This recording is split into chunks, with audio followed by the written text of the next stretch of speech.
North Korea, on cusp of nuclear capability. CIA Director Mike Pompeo has warned that North Korea is on the cusp of being able to hit the U.S. with a nuclear missile. He stressed Washington still preferred diplomacy and sanctions but said military force remained an option.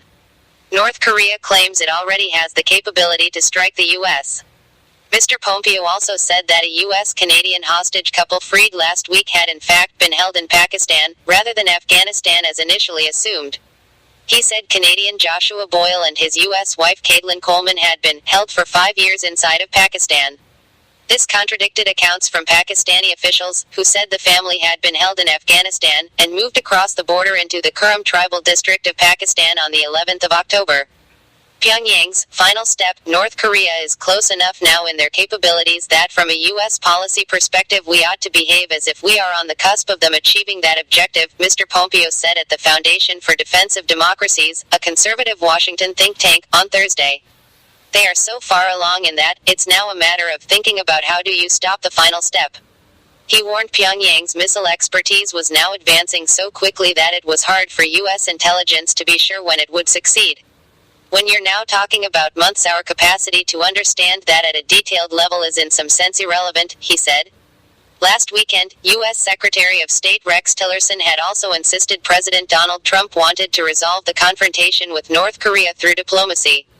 His statement had come after Mr. Trump had publicly told him not to waste time seeking talks with Kim Jong-un. Hostage controversy. In his speech, the CIA director also commented on the return of hostages Joshua Boyle and Caitlan Coleman. The couple were kidnapped while backpacking in Afghanistan in 2012 and had 3 children while in captivity.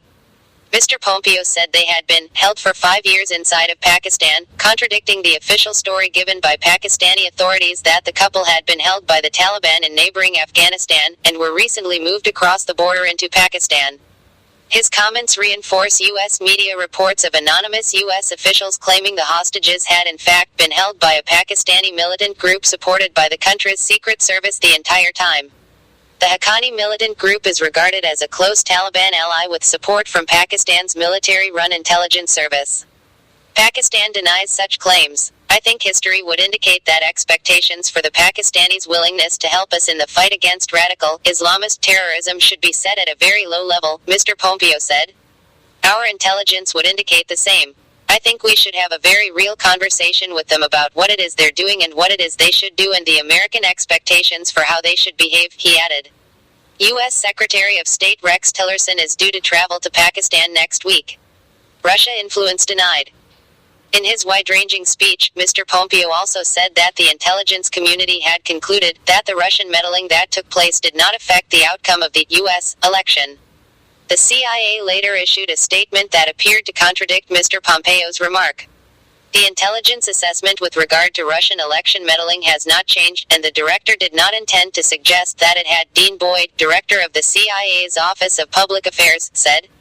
The public report by the Director of National Intelligence released in January stated that the intelligence community did not make an assessment of the impact that Russian activities had on the outcome of the 2016 election.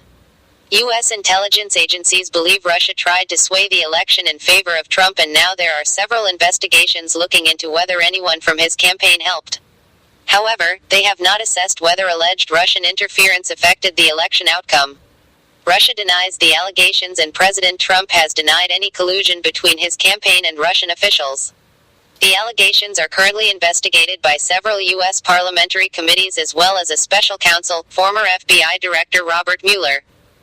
Subscribe our channel to get more updates. Press the bell icon. Thanks for watching.